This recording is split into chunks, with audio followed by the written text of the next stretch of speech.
So everyone, this is our first live event. Well, it's actually our second, but this is the first time we actually did it high tech. And every now and then we might stop to try to adjust some of this equipment because it's just the way it is. I'm a one-man operation here. But tonight we're doing a live ghost hunt from Revival 1869. And with me right now is Malia Christie, who is a co-owner of the bar. And she's going to give us a little bit of history on the bar and different stories about what's going on lately. Yes. So my history, as far as I have been able to concur, is thanks to Pam Bumgardner. She's the town historian, and it's very important to us that we try to incorporate and represent the history of not only the buildings but of Clayton as best as possible. So we've spent a lot of time with her. Revival is the definition of that is taking something old and making it new and relevant again, and that was easily our choice for names when we narrowed it down. 1869 is the year that Clayton was incorporated, and so that's where the Revival 1869 comes from. But it was really important that we start out on Main Street with our business and be in the historic part of downtown Clayton, because there's so much history here. There was a time in which Clayton was the wealthiest town of its size in America, and then shortly after in the world. And there's just something so brilliant about that. You can't invent a downtown again, and there's so much history and wealth and things to regale here. And then we've stumbled upon these two buildings of all of them, and in our opinion, they have the most exciting history and stories and goings on. And that's kind of one of the reasons, that's one of the reasons why we picked doing the episode here and doing the episode in Clayton, is because a lot of these old southern towns have, I think I said in our show note section that not only were we looking for the actual bump in the night ghosts, but the ghosts that are theoretical in a town like this. Because like you said, at one time, this was one of the bustling towns in America. Would you say the biggest, large, wait, what? It was the wealthiest town of its size in America, and then the world 6 months later. And then it slowly disappeared, and hopefully we're going to bring it back up, which is where you came up with the title Revival 1869, right? Mm-hmm. Absolutely. Okay, so when was this building itself erected? So, found out that a lot of these buildings were all wood for a long time, of course. The railroad track are right behind Main Street here. So Main Street, and then these row of buildings, and then Front Street. So back behind our building and this string of buildings was the livery, and a lot of the mills, and there were homes back there. But everything essentially, if you can imagine it, back in late 1800s, early 1900s, everything was brought in on the railroads, and it was milled, or all of the livestock was out back, and then everything that was necessary was brought in to Main Street and all of Clayton and all of Johnston County. So this building, and these are each separate buildings that we took over and combined the two, but it's believed that all of them were built pretty much around 1908 to 1912. They were all wooden, but 2 to 4, and the ones after were the first to be brick. And then when we get inside, I'm sure we'll see there's the original tin ceiling that goes between 224 and 226, which is now Primo's Pizza. But this building was built around 1910. The first map that was made, it's Sanborn maps, and those are the ones that cataloged the buildings and the streets and what was there originally as best known as possible. There were no addresses until probably the 50s. I figured that out. It was just come to the barber or come to the grocer, and that was it. So these buildings have been a number of things, but this one was wooden, this one was brick, and then all sorts of things. What do you know? What do you know about the history of this town with the Civil War? A whole lot of nothing. Okay. I know a lot about a lot of things about it, but not regarding the Civil War. There were a lot of books about that, and I didn't have time to read all of them. Yeah. Like a little bit of like that. Okay. Noise. Okay. You might want to stand further away books. from each other. Sounds good. Yeah, it could be that too. All right, so let's go into the building. So if you guys want to come visit Revival 1869, what are your hours? We are Wednesdays. We are 4 to 10 p.m. and we do a movie night. We usually do like cult classics, B, C, D rated movies out on our patio or inside on Wednesdays. Thursdays, Fridays, Saturdays, we are 4 to midnight. We have live music Thursdays and Saturdays, and Sundays we're 4 to 10, and those are just kind of days where come and hang out and literally do kind of whatever you want. Absolutely. All right, well, show us in. Here we go. And this is kind of where I wanted to give everyone a little history of, Clayton itself and the building itself, and this is where Malia and Mike are going to start telling us about the weird things that started happening, because they opened up not quite a year ago, about what? No, we are 7 months now. Okay, so they opened up 7 months ago. Strange things started to happen. Mike would send me texts, say, hey, look at this, or they even got stuff on their security camera of things moving. And I was like, come on, dude. But now apparently things have cranked up a little bit, and I figured this is the perfect time to get that on camera, because I am the skeptic, and I hope to be convinced tonight. We have Vincent Genna, who is a pretty renowned psychic and, of course, an actor from Greece and a bunch of other things. You can check him out on IMDb. We also have John Mathis, who is a paranormal investigator. He's going to be in here. He's already running his equipment. He's got I don't know, from what was that movie? Ghostbusters. He's got the little things, and then also we have John. Everyone knows John Taylor from Twisted Podcast. He's blowing up in the podcast world, so he's going to be in there just to kind of hang out and show his pretty face. Who else? Oh, and Savannah Steele, who was just out a minute ago to tell me that our sound was terrible. But hopefully we got that fixed, and let's head on in. She's brilliant and she's beautiful, so listen to what she says. I think she's single, so we... As am I. The alley, did you... Yeah, do you have anything? There was something. No. Let's sit over here. Just the alley. That's also something that we own. And this ABC building here is one of the oldest, and it's called the Mayo Building. There's all sorts of crazy stuff we've seen in this building next to us. Seen from walking down the street, or how do you? Seen from walking inside, and things that we've heard, and there are a plethora of dead birds inside. Very bizarre. All of the floors are tilted. But anyway, it's very bizarre. Which would kind of now that kind of goes into my skeptic world, because if the boards are tilted and things are kind of wacky, when you go in there, you're automatically going to have a feeling of, oh, this place is weird. Creepiness, yep. Yeah, so I don't know. will say that there are 2 stairwells, one from the back, one from the front, that have been erected at different times, and before they demoed it upstairs, there was a hallway filled with individual rooms that locked from the outside, and there were no windows. And when I was in there with my father, who's a deacon, during the daytime we heard footsteps upstairs when we were getting the scaffolding the day before we opened, and footsteps and laughing upstairs, and no one had a key but us and the town. All right. So, but the alleyway is super cool because you'll see the striations on the walls, and that's where the livery used to be back in the back. Shit? Used to be back in the back, and there are all these striations along the walls because everything that came from the railroad had to be brought in through this alleyway, and they made it too narrow, so people had to labor. Okay. Well, let's bring it in here and see what happens. Probably the ghost. There was.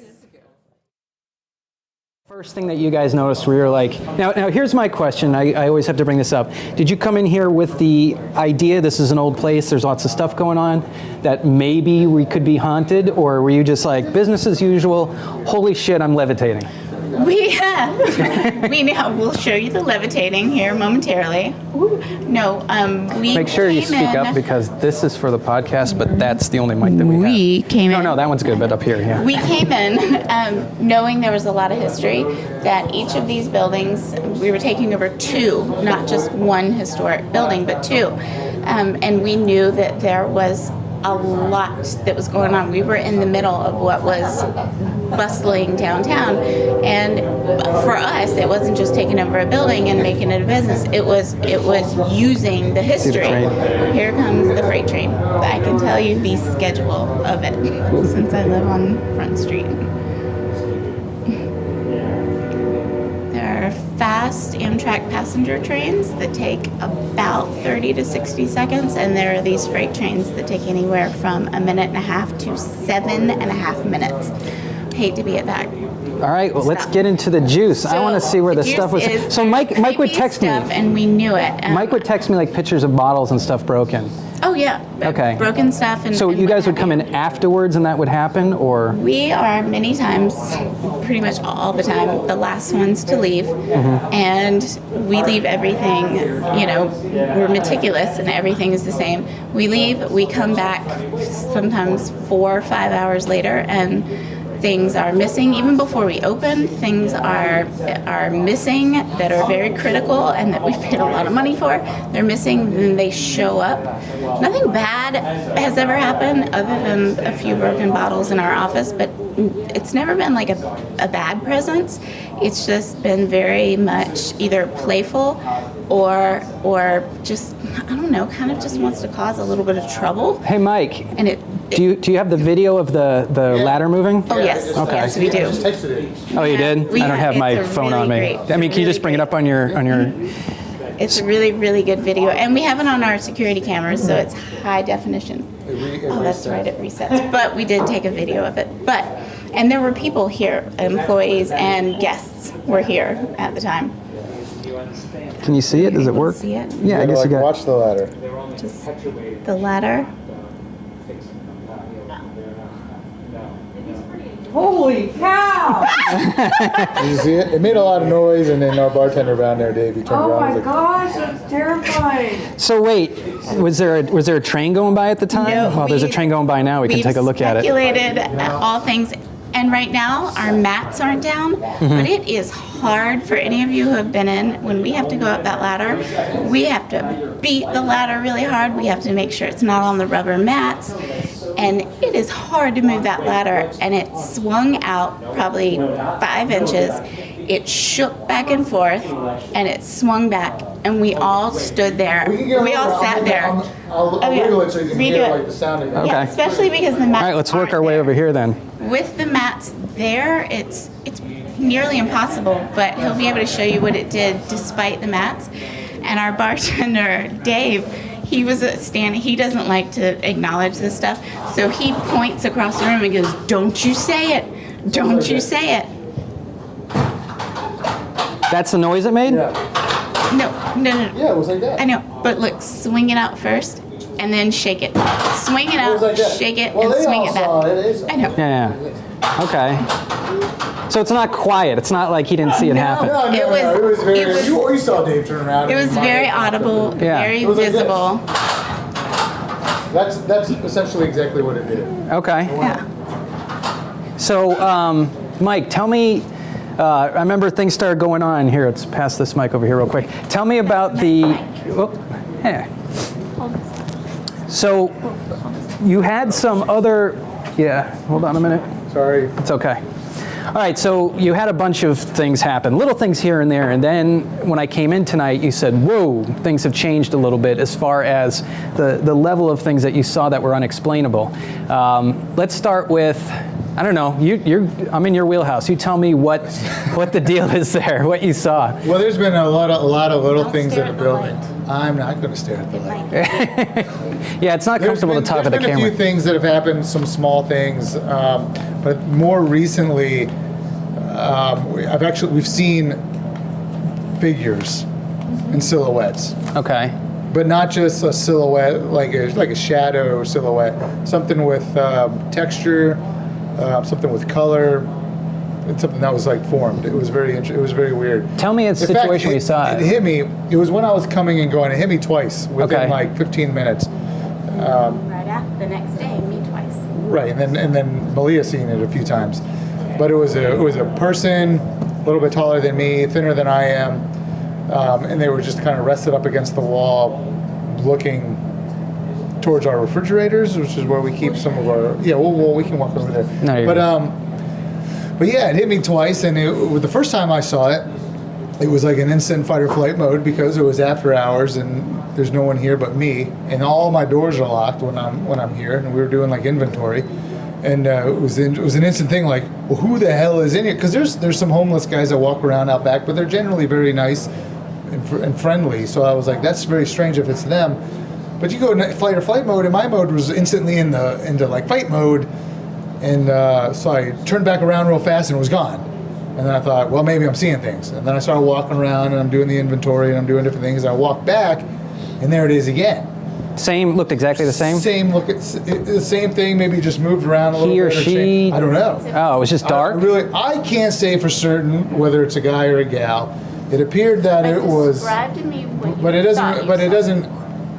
It could have been something in like a white long sleeve shirt with a black vest. Is what it appeared. So probably likely maybe a male figure, but I can't say. And you couldn't tell if it was like someone from 1869 I or couldn't two? tell Okay. when it was from, but it was just very strange. And it scared was the- very real. It felt real, which was bizarre. And this has happened more than once?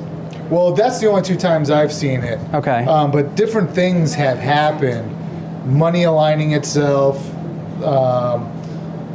Weird bottle placements, like went on our shelves. Things are flipped around in ways they shouldn't be. I want to tell him about the oil.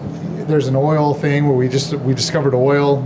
It's splattered on the inside of one of our display cases. We don't have any oil. Right. We have candles, but we don't have like oil. Yeah. And there was like an oil that looked like it was splattered out onto the glass, but Malia will cover that. Random pennies appearing in places where they shouldn't be. When we don't deal in change, everything is to the dollar here, taxes included. So if your drink costs $10, it's $10 because Right. the tax is included. So we don't deal in change, but I'll find things in weird places, just bizarre things that are out of place, and then you top it all off with you actually seeing Yeah. like a figure. And other folks have seen a figure, your other bartenders and Leah stuff? has, and I think maybe Dave has, but I'm not entirely sure. I have, and people have been in here. You gotta use this. You got to talk into that. Go to the mic. I have, and I'm not a believer. I'm not like one of those people that's like, woo, ghosts. I'm kind of like, yeah, all right, man. Just don't hurt anybody, and just don't mess with my booze, and right on. It's a historic building, and there was a funeral parlor. It's pretty much believed to be over here. We can show you the wall. So I'm like, yeah, of course that stuff probably happens. How selfish of us to assume that it's just us here. So yeah, probably just don't hurt anyone, and right on. We've left glasses of whiskey out and notes saying, we're cool if you're cool. They haven't consumed it, but yeah, early on when it was just me and 3 of our guys closing down. This was probably the first month in. I turned off I sent everyone out the back door. I checked all the locks, and I went to turn the lights off, and I was standing on this end of the bar facing that way. And right where Miss Savannah Steele is standing, there was the completely dark shadow of a tall. Oh, so you bearded- saw it too? Tall. You saw This was like Oh, okay. 6 months ago. Okay. But this was back when all the really weird stuff was happening. We've had kind of a break and stuff for a while, but there was a man. I was standing here, and where Savannah is standing there. I sent all the guys out the back door, and and there's a man standing there in the shadow, like staring at me. And I'm like, Same thing? "Guys, Could you see face, eyes, anything like that? you can't see because the lights were just coming from the street, Oh, okay. and ours were. I just flicked them off, and no one was there. I just said, "Go out the doors. I'm locking everything." All 3 guys went out back, and as soon as I turned the lights off, there's a man standing there, just staring right at me across the bar, and I said, "Guys, I just said get out. I'm turning the lights off, locking the doors." And so I walked through the door, and he turned, and he walked that way, and I turned, and I walked there, and I'm like, "Are you not listening to me?" And I peek, and there's nothing over there. So I quick peek over here. There's nothing there. I'm thinking, I'm delusional, and Mike opens the back door, and I see all 3 of the bearded gentlemen that work that are living that work for me. They're all standing out back, and they're like, "Who are you talking to? What's going on?" And it didn't scare me until after the fact, when I'm like, "Oh shit, that was not one of the 3 people that I know." Sorry, I said. No, it's okay. We can do that. Okay, good. All right. So yeah, and since then there have been no other like sightings of beings, but there's been stuff that's really unexplainable that's happened here. Okay. Well, follow me. Tangible stuff. We are going to go to, it's 9:30, so this is the third period, whatever you want to call it. All right, come along this way. All right, so we figured we'd get all sides of things here. If you listen to episode number 54, I had John Mathis on there. We talked a lot about astral projection and near-death experiences and all that stuff. And I was chatting with them, I don't know, at some point in between then and now, and or maybe I saw on your website that you're a paranormal investigator. So I thought, how perfect. I'm the skeptic. We have all these people that saw something. Let's bring in the guy who investigates these things and, I guess, knows what to look for, knows what maybe just a HVAC unit that is just blowing air on something, or if it's what do they call that, like the electromagnetic field or whatever. Right, EMF field. So let's start with, you walk into a bar, someone says, there's weird things happening. What's Sounds the like first? a setup to a joke. Yeah. Guy walks into a bar. Guy walks into a bar with Capote glasses on and says, so Have you seen any spirits? so what do you do? What do you do when you walk right in? So I've been doing this off and on for about 20 years, and basically what I do is I go in and I try to rule out the obvious. So if people have been feeling cold chills, then it's like, look at the HVAC and see, do I see an air conditioning supply and a return right next to each other? So those type of things will create a chill. Okay. I also go through with an EMF meter, electromagnetic field meter, and I work my way through all the electrical supply throughout the place to see if there might be some leakage, because sometimes EMF fields can give you that feeling that you're being watched. Okay. So after I go through and do a pass from the electrical, the HVAC, the plumbing, start looking, just kind of rule out the obvious. Mm-hmm. One thing I notice is that with the front of this building being all glass, there's going to be a lot of opportunity for cross-reflection. And so if you're sitting here and you've got, a couple of curio cabinets and some glass cabinets, even the back glass here, you can get some cross-reflection, and if you're not really paying attention, it could be someone on the other side of the room that you just don't see, but out of your peripheral vision, you're catching something out of the glass. Okay. So there's all these opportunities to see things that may or may not be spirit. Okay. So I like to go through and rule out all those things first. Okay. What things have you noticed? I mean, you just brought up the glass, but have you noticed anything else with this bar that you would say, obviously it's an old building. It's 100 years old. It's been renovated. It used to be 2 separate buildings. They've done some, I guess, construction that would change the structure. Mm-hmm. I guess the building will settle in a different way. Anything stand out that you would think might be causing these things to happen? And that's what's frustrating. No. I'm Okay. not seeing anything that stands out. Okay. So even though this is an older building, it's old bones, but it's good bones. Okay. And where they went through between the 2 buildings, it looks like they just sawed right through the brick, and there was nothing there to interfere with the electrical that may or may not have been there. What I have also noticed is that the electrical work that has been done is very recent. It's up to code.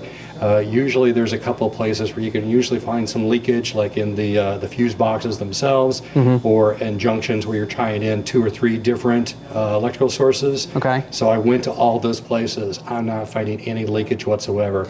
Specifically, everything is 1.5 milligauss or less. Now, I guess I've heard a lot, but I don't know a lot about EMF. So wait, is that it? No, electromagnetic.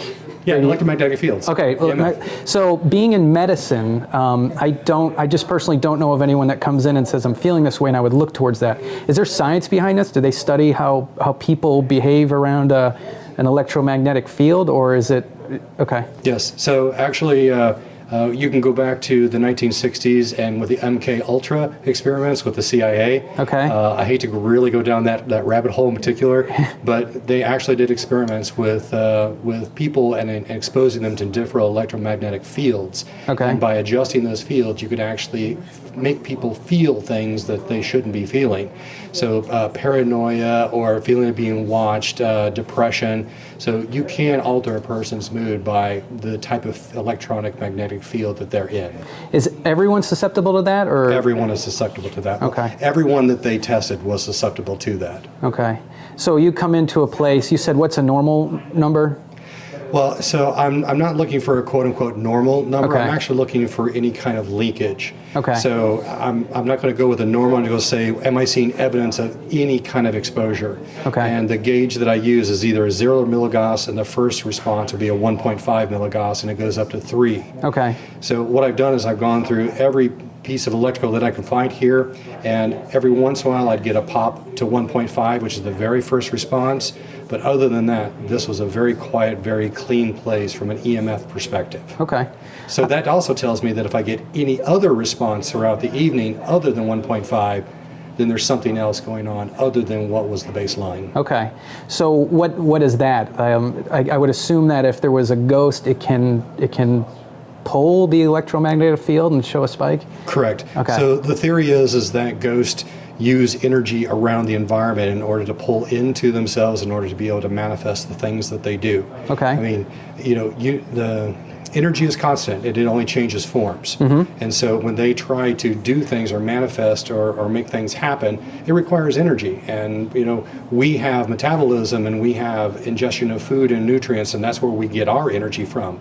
They're not doing that, so they have to procure their energy from other sources. Okay. And so that's why you'll find some places that the batteries will go dead, or sometimes people will come in and all of a sudden they just feel really tired or depressed. And again, they're just drawing energy to do whatever it is that they feel like they need to do or want to do at that moment.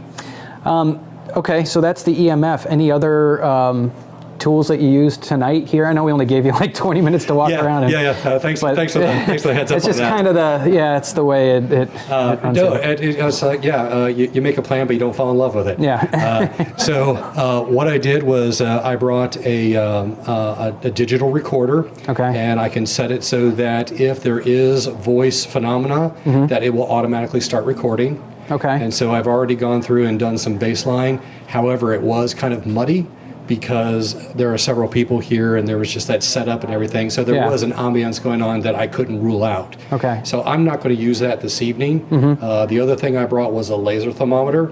And so I was taking some baseline readings again to get a foundation so that later on this evening, if we try to invoke some things, then when I see some temperature variance, at least I have a baseline to draw from. Okay. And so what I noticed specifically is up here in building 224, as you're facing the street in the top left-hand side, that corner of the room runs about 80 to 78 degrees. And it turns out that next door is actually a pizza parlor. Okay. So maybe some of the heat from there is actually migrating through over to here. But the rest of the corners in the rest of this side of the building and the other building as well, they're all running about 71 to 74 degrees. So again, later on, if we try to invoke something, if I see any kind of temperature variation, at least I have a baseline to go off of. Okay. The other thing that I brought with me was something very simple. It's a cork and a needle. Okay, yeah. So, old school compass, right? That's right, old school compass. Okay. And if you can get spirits to play along with you, then you get to find true north and let it settle. And then you tell the spirits that if you drift right, that's a yes. If you drift left, that's a no. And there's no batteries involved, so you don't have to worry about certain issues. I think you were having during setup. You had Right. some electronic issues. Yeah, things weren't working, but Yeah, so they're going to harvest the battery energy or human energy or wherever they can draw energy from to do things that we ask of them. Okay. Because they're generally just humans without the meat suit. yeah. So they're going to be curious, or they're going to be shy, or they want to have nothing to do with us. They're just people, so they're going to have that same type of personality. Okay. So if we're lucky enough to find that curious individual, or maybe there's a small child here, and we can, have something we can roll around as a toy and kind of inspire them to come out and play, then we'll be able to do those things. We have enough energy here that we can pull them out. And now that I have all these baselines, if someone does feel a cold spot, I can use the digital or the laser thermometer and see, is that just your feeling, or can we physically prove that that's a colder spot than where it was originally? How do you enter? Because I know your background. I mean, it's not a secret. You have the website and all that. Yeah. How do you prevent yourself from having a confirmation bias? Being a true believer of these things, how do you go into it and say, oh, you know what, I'm seeing this, or I'm not seeing that? So I try to, again, so think of it from a healthcare provider's point of view. You can look at somebody and you already begin your diagnostic process just by looking at someone. You haven't touched them, you haven't talked to them, you haven't looked at their chart, but you already begin with a bias. But you use your education, your background, your experience, and you shift that bias into something that is provable, tangible, and something that you can take action on. Okay. So I'm taking that same tack because I'm a nurse as well, and I know you're a PT. So we have that ability. PA. Yeah. So we have that ability to look into a situation, and although we may have a knee-jerk reflex in one direction, we may determine that's a zebra, and we don't want to go down that hole. Right. And we'll follow the process as it takes us along. Okay. So that's why I've got all my baselines set up. Do you do at all, like in medicine, there's no one perfect test. So if I'm thinking down a certain avenue and I take one test and that comes back positive, and then I take another test and that comes back positive, then I think maybe one or two more tests, and the odds of them all showing me false positives are very low, so it increases. Plus my diagnostics, I know that, okay, this is most likely what you have because I have these tests. I also have my ability to look at a patient and kind of figure out what's going on. Is it kind of along the same lines where you say, well, we have a little bit of a draft over here, that explains that, but this, and this, there's no explanation for it. Is it kind of along those lines?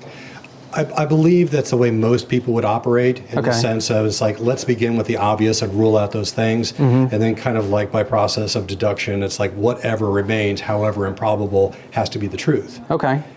At the same time, I think I've also got several people here that can also provide me with to kind of rule out my own bias. If it was just me trying to make the decision, that's one thing. Okay. But we have several people here that are along the whole continuum of whether they believe or not believe in ghosts. Right. And so if we can get 4 or 5 people to have an experience, I think that really helps us with our process. Oh, sure. If there's an prove that. experience tonight, Oh, yeah. I'll be looking all over for places for this to be like, oh, that was definitely I don't know. I'll go out on a limb. I'll go out on a limb here, and I'll say that I think we're going to have an experience this evening. I don't know in what capacity. Okay. But again, having gone through all my left brain criteria, I've kind of let my right brain kind of out and play a little bit, and I can already tell you there's some things running around here. Okay. We're not by ourselves. Excellent. And folks can find you, just in case we forget to plug later, it's Alchemist Air? So actually, since we had that talk, I set up another website. Okay. It's johnmathis.me. Oh, well, there you go. Pretty simple. If you want to check out John, look at johnmathis.me. He's got I'm sure your book and all that's linked there. Both my books, the skin cream that I make for people that are in that's right. rehab for cancer, or if they're outpatient radiation therapy, good skin food. Okay. All right. So we'll get back to you. I think now we should talk to. All right. Thank you. So the next guest that we have on, you might recognize him from Greece. He's going to get mad at me for saying that. It's Vincent Genna. I don't know his website right off the top of my head, but he's like a legit psychic. He's a social worker, so he's got that science background, and we're going to just pick his brain and see what sort of things he sees going on here. So let's go talk with him. How that goes. But all right, so I just talked to John down there, and he was telling me he did some EMF readings, and I picked his brain saying, what is EMF? Is it even really a thing?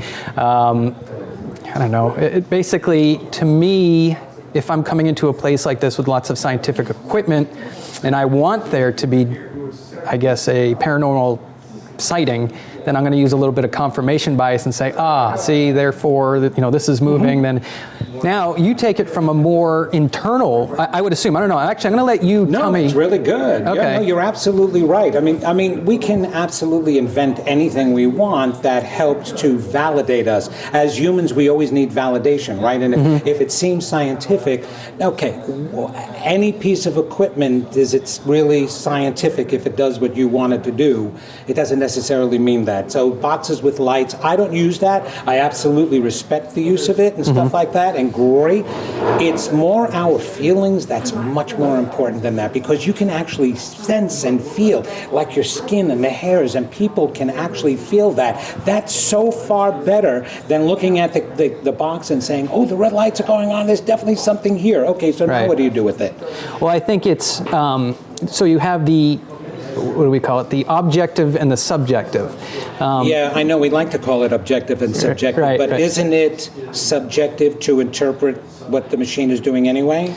Yes, but I think it's the data points, right? So looking at it from that way. I'd say, you see, here's the funny thing is I've done a lot of research in my work, okay? And the funny thing about research is you can always make it work in your favor no matter what. Sure, yeah. We were just talking about that. So data then is always and will always be subjective. There is no objective data because data can never be proven. It's only a probability or a close significance. Therefore, and see, that's why I'm coming from the psychological point of view. It seems like it would be more objective, but it's actually still subjective, leaning towards the objective. But the greatest thing that you have, which is greater than any science, is you. Yourself. Because if you ask anybody, and I was talking with some of the people, like, what do you feel? What does this place make you feel? That's so much more important, because that feeling can be so real. And yes, there was a few of us that were talking and our feelings were exactly right. This place in itself, it has such a time essence to it because of how old the building is and what they're doing with it, and look at the pieces of furniture, and they're really honoring that time. But what does it feel like? What was here before this? They're making it very family oriented, sit down, talk, fun, loving. But before that, it was far more negative. Right. Okay? And a matter of fact, we just saw something on the wall that said it was a funeral home. Right. Do you want to get that on camera right there? It's right over Mike right now. He's just going to look at the funeral parlor thing right there. And then that's a directional mic, so he's going to come back here before we... So let's get into that then. When you come into a building, the building then almost has its own. As a social worker, you have your social worker, right? MSW? Yeah, I'm a psychotherapist. Okay, so individuals, as we progress through life, we pick up scars, we pick up bumps, and they become who we are. That's right. Now you take a building like this that has had happiness, has had sadness, well, I don't know what else has been here, but there's been a lot of different emotions. Absolutely. We're all made up of, I always bring this up on my podcast, that when we break it down, we're made up of basically nothing. We're just subatomic particles, which pop in and out of existence. They're really the weird, and that's what they call them. Scientists call them weird behaving unknown particles, right? So the basis of everything, me, you, this floor, that candle, is all pretty much the same. So if we can, and this is sounding not skeptic, right? But if we can have, if we can develop a mental personality, then so too could a place like this, I guess, have a personality. That makes sense. I was hoping it totally makes sense. The only thing that, and I'm not going to correct it, I'm going to expand upon it. Okay. You're giving equalness to humans and the physical material world, and that's actually not true. Okay. Because those subatomic particles, that space in between everything, is what makes us who we are. Okay. And that's what some spiritualists would call God. It's the space between the matter, which there's more of. Okay. And everything else is an illusion. We're the energy, we're the domineering energy of this entire physicality. Matter of fact, our energy helped to create this energy, which is why we can influence it. And not being religious, but there's been some past wisdom, words of wisdom that was said. We were told we have dominion over the entire physical world. What did that mean? It means exactly what you're talking about. We're the ones that are affecting this physicality. It doesn't have its own personality. We feed it the personality. Okay. And it absorbs us. And so the funeral home, for example, here, everybody's coming in, they're wailing, they're crying, they're upset. If you're my family, you're jumping in the casket because you're mad at Uncle Joe for dying. And the Italians do that. Right. And so that is creating such negativity that something as physical and meaningless as a wall, as a floor, as wood, as a tree is going to absorb that. So it's our strength. So we're leaving behind essence. So this place was filled with essence beforehand. Now, essence sends out red flags, and that red flag can be seen in different dimensions.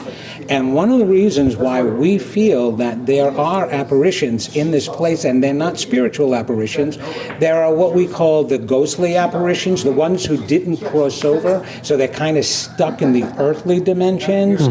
They see negative energy because their negative begats negative. They're feeling negative because they're lost, they're frustrated, they're angry, nobody sees them, they've lost their family, they're nowhere. And so they're going to be attracted to any place that has negativity. North Carolina is very famous for its wars and battles, especially the Civil War.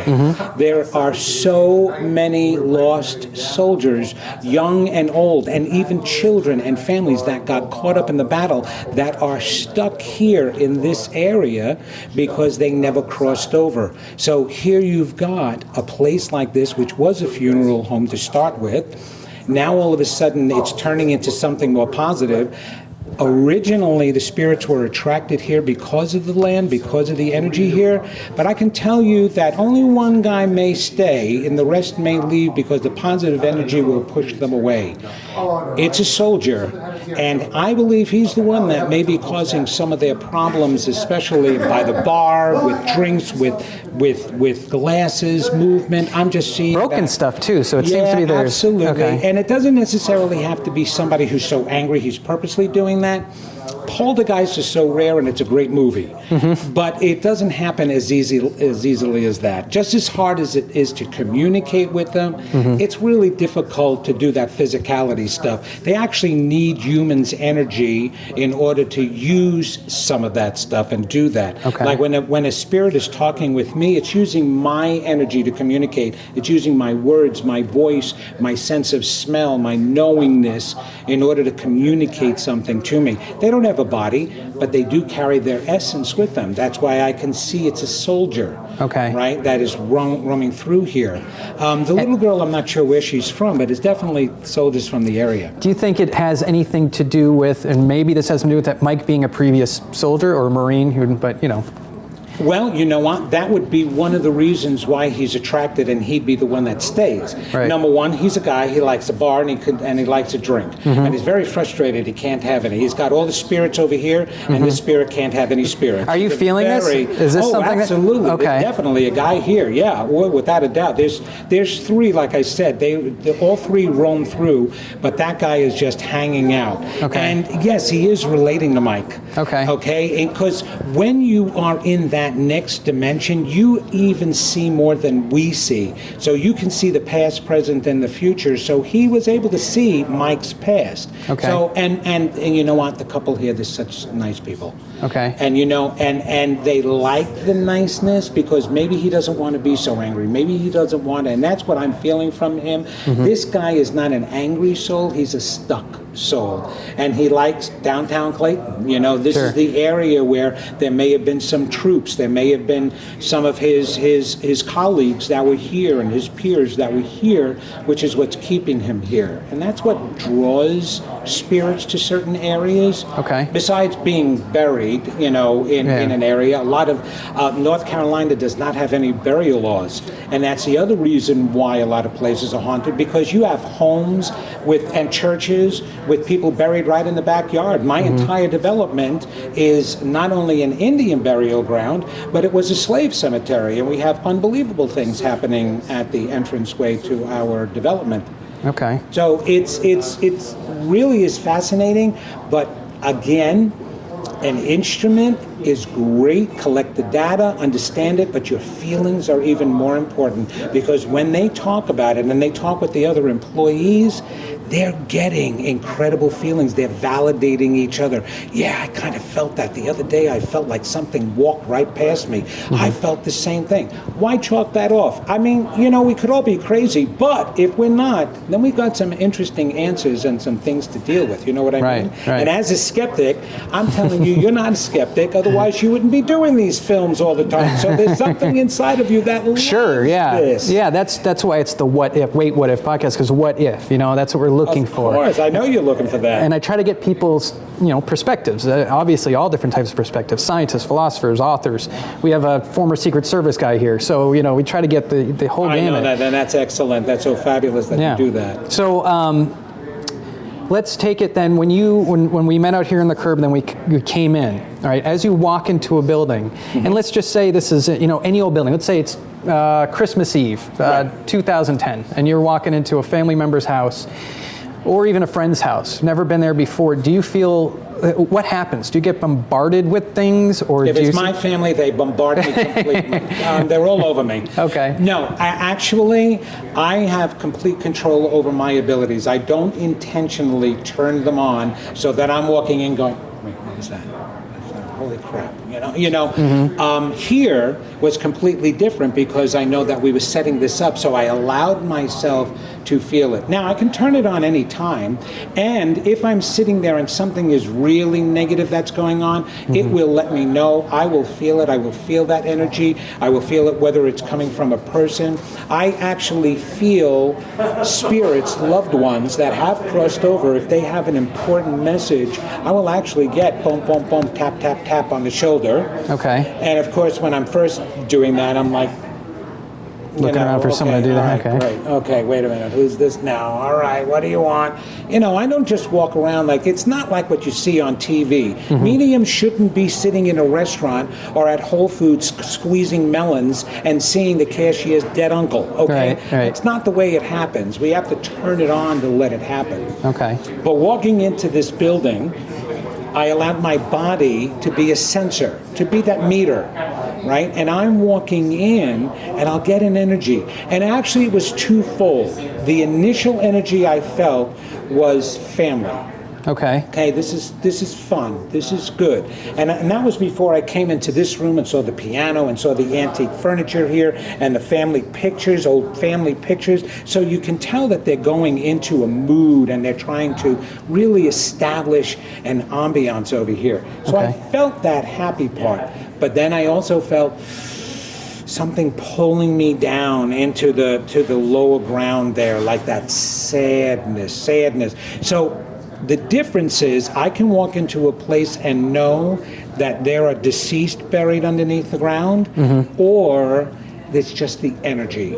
And because this was a funeral home, it's the energy that I'm feeling. All the sadness, all the crying, like I said, is in the ground. Now, some people may feel that while they're sitting here.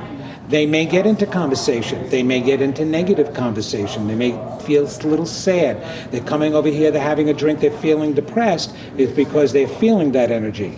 But for the most part, as long as Mike keeps up that positiveness in here, they can actually turn over the energy, because positive is so much stronger than negative, which is the reason why it takes one proton to attract several electrons around it. One's a positive energy, one's a negative energy, and that's what positiveness will do. So I believe they're going to turn this over, but I definitely felt drained. I felt that pulling down. Yeah. Didn't you feel it? No, not at all. Well, that's because you were busy putting the whole thing together. Yeah, well, If you just opened up, really, and it doesn't take long. I actually teach people how to be psychics and mediums. So anyone can do this? Anyone, because we're all tapped in, we're all psychic and intuitive. Right. Matter of fact, you could not live as a physical being unless you were intuitive. Okay. Because it's your intuition that actually keeps you alive, not your reasoning. The two greatest gifts we have is intuition and intellect. The only purpose for intellect is to label your intuition. Okay. And intuition can get us going. Now, intellect is fun. Intellect is fun because we can learn more from it, right? And decide how, but we don't need it to live. You need intuition to live. Every animal needs intuition to live. And you use your intuition because that's where we're all tapped in. Like you were talking about the cosmos and all of that and all these particles and Sure, particles. Yeah. All of that is connected together, and all you are using is your mind to tap into that source, to open it up, and you can come up with an answer, you can come up with a feeling. Do you know what it helps me with? Think about the person that gets their car dinged with a grocery cart. That has never bothered me, because I always know that deep down we're not our cars, we're not our pants, we're not our, whatever we own, we're not our phones. We drop our phone, the glass breaks, so what? I mean, life's Right. too short to even care about that. And I think that's where, I don't know where I learned that. Maybe it was my experiences overseas. I was in the Air Force and served over in Iraq, where I said, you just can't sweat the small stuff. And that was the turning point, because when I was in the military, I was very, very type A. I was by the book. I don't know if anyone watching right now or in the future, because this will be on demand, and I'm sure there are some of my previous squadron mates knew me as that. I was just always uptight and always, and then I became a civilian and a PA, and I grew a beard, and now I don't care about, I care about a lot, Right. but I don't care about, I don't sweat the petty stuff. Actually, it's about intuition. You can't learn intuition. Right. You feel intuition.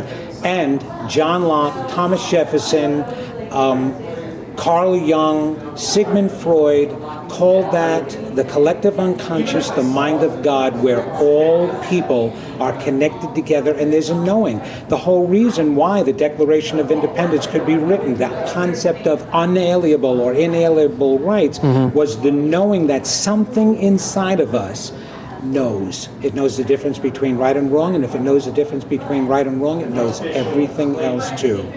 And it's someplace, somewhere that we're attached to. And it's just our job to open that up and wake it up, and you are doing that. I'm trying all different methods. I'm trying breathing techniques. Have you ever heard shamanic breathing, where you try to? I totally understand that. Breathing is very good. Actually, there are all different types of real intense breathing techniques, even beyond the shamanic ones. That's one way of doing it. Meditation is another way. Following in a new thought movement and new age movement, and I'm not talking about the woo-woo stuff. I'm talking about the real deep down practices that they did ancient years ago. That was the whole purpose of it, is to tap into that greater essence and part of us that has all the answers, that knows everything. That's our job. We're only here to experience who we are and what we already know. Okay. And the only reason why we have to do that is because you don't own it until you experience it. It's like when we learned algebra, yeah, it was great, 20% off, okay, I understand the concept. But it wasn't until I went out and I bought my first pair of jeans at 17 years old and I got a 20% discount, I went, oh my God, yeah, there it is, right. There's a discount. So we come to the earth to experience what we already know. And that knowing is everything that we were created from the beginning. So you have an intuition and you're using it all the time, but you see the difference is skeptics and cynics, they don't like what they've been taught about what's been said about intuition, about That's exactly psychic. right, yeah. Okay, but that doesn't mean they don't believe, they just don't like the teaching. And you know what? We like our own answers. Okay. I hated becoming a psychic and I hated becoming a medium because of the stigma that was attached to it. Sure, So for the longest time I went around as being the intuitive counselor. And I even went back to school and got my MSW so that I can have more credibility than just being a psychic. What was I going to stick a palm outside my door and call me Brother Vinny next to Sister Sarah on the road? Sure. No, I didn't want that because people made too much out of it. Now, just like you, I'm not sweating the the small stuff. A word is a word. I'm going to describe what it is anyway. And it's so down to earth, it's so natural, and it's part of our everyday living, and we can rely on it. That's the greatest thing. All right, fantastic. Well, I think what we're going to do next is, first, folks can find you at, is it? VincentGenna.com. Okay. And that's GENNA.com. They can find me on Facebook. I'm all over town and all over the country. That's one of the greatest ways of finding out where I am, is going to my website. Okay. I have events coming up all the time, so you can be in touch and learn how to be a psychic and a medium. All right, fantastic. So what we're going to do now is we're going to switch it up. The live feed is going to be done, but we're still going to probably wrap it up with a little bit of the audio portion, because I'm a podcast, what we do. And then I'm going to take the John that you met earlier, the tall John with the glasses. He's been doing some things. I'm going to take some video of that stuff and I'll post it on Facebook. I'll tweet it out. I'll put it all over the place. So if we do find anything interesting or crazy, or if my mind is completely changed tonight, I'm going to let you guys know. Follow me at follow me at WWI Podcast on Twitter, or check out Facebook.com/WWI Podcast. I think that's really it for now. So thanks for tuning in to the live feed. Check back on waitwhatif.com is another place you can find us, waitwhatif.com. I'm going to have this full episode audio-wise, and I'm going to edit together some of this video and everything for you to watch at a later date. And hopefully this sound is going to be better. I don't know if this sound worked out. I hope it did. I hope it sounded great. I'll check it out later on tonight. But thanks for supporting, and I'll talk to you soon. And by the way, that Civil War soldier wants to share a bourbon with you. Oh, he does? Yeah. Oh, good. So I like it. gotta- All right. There you go.